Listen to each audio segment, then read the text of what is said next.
سوال کیا ہے کہ اگر اسلام رحم کی تعلیم دیتا ہے تو پھر جانوروں کو ذبح کیوں کیا جاتا ہے؟ مرغے کو ذبح کیوں کیا جاتا ہے؟ بکروں کو ذبح کیوں کیا جاتا ہے؟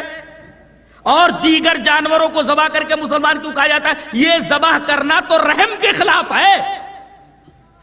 اس کا کیا جواب ہے؟ اس کا بڑا پیارا اور بڑا گہرا جواب ایک دینا چاہ رہا ہوں میں کہ اس سوال، یہ جو سوال کیا جاتا ہے یہ غلط فہمی پر مبنی ہے۔ اصل میں اگر وہ قرآن پڑھتے یا غور کرتے اپنی ذات کے اوپر تو ان کو معلوم ہوتا کہ انسان کے علاوہ جتنی بھی چیزیں ہیں اس دنیا میں وہ سب کی سب انسان کی خدمت کے لیے بنی ہوئی ہے۔ اسی وجہ سے اللہ تبارک تعالیٰ نے فرمایا وَسَخَّرَ لَكُم مَّا فِي السَّمَاوَاتِ وَمَا فِي الْأَرْضِ جَمِيعًا مِّنْهُ، اے انسانوں دنیا کی تمام چیزوں کو اللہ نے تمہارے لیے مسخر کر دیا ہے، وہ سب تمہاری خدمت کے لیے۔ بنیادی غلطی یہاں ہو رہی ہے، کیا یہ سمجھ لیا گیا ہے کہ یہ ہمارے خادم نہیں ہے، کچھ اور ہیں۔ اگر غور کیا جاتا اور قرآن حکیم کی یہ آیت نگاہوں کے سامنے ہوتی تو کبھی آدمی یہ سوال نہیں کرتا کہ جانوروں کو اگر ذبح کیا گیا تو یہ بے رحمی ہوئی، اس لیے کہ اللہ نے فرما دیا کہ کائنات کی تمام چیزیں تمہاری خدمت کے لیے بنائی گئی ہے، کائنات کی ہر شے تمہاری خدمت میں لگی ہوئی ہے، اسی لیے میں نے ان تمام چیزوں کو پیدا کیا تاکہ تم فائدہ اٹھاؤ ان تمام چیزوں سے۔ ان کا رسپیکٹ نہیں کرنا ہے، یہ تمہارے خادم ہیں، نوکر ہیں، تمہارے لیے مسخر کر دیے گئے ہیں، لہذا تم ان سے فائدہ اٹھاؤ۔ ہاں دنیا کی تمام چیزیں تمہارے لیے، تم کس کے لیے؟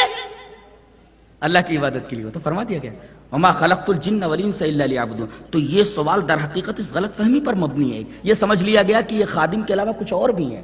اب دیکھیے اگر کوئی آدمی گوشت نہ کھائے تو فطرت سے انحراف کرتا ہے، اور عجیب بات تو یہ ہے کہ اگر بلی چوہے کو مار کر کھا جائے تو کوئی بلی کے اوپر تشریح نہیں کرتا، کوئی طنز نہیں کرتا، بلی کو کوئی سزا نہیں دیتا، بلکہ بلیوں کو تو پالتے۔ کتا بھی گوشت ہی کھاتا ہے، کتوں کو لیے ہوئے یہ اعتراض کرنے والے گاڑیوں میں گھومتے رہتے ہیں، کوئی اعتراض نہیں کرتا کہ یہ چوہے کو کائے کو کھا جاتا ہے، اب بلی کو کائے کو مار ڈالتا ہے۔